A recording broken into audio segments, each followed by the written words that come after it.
నమస్తే అందరికీ. ఎం చంద్రశేఖర్, మహాజన రాష్ట్ర సమితి ఆంధ్రప్రదేశ్. గుజరాత్ రాష్ట్రం అహ్మదాబాద్లో ఎయిర్పోర్ట్ సమీపంలో ఘోర ప్రమాదం. విమానం టేకప్ అయింది 1:17 33 నిమిషాల్లోనే దాదాపు కూలిపోవడం జరిగింది. బ్లాస్టింగ్ అయిపోయింది.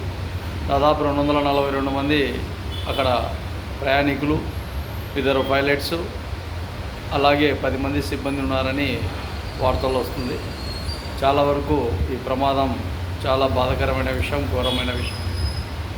ఎంతమంది అయితే చావు బతుకుల్లో ఉన్నారో వాళ్ళందరికీ మంచి ట్రీట్మెంట్ ఇప్పించే విధంగా కేంద్ర ప్రభుత్వం చొరవ తీసుకోవాలి.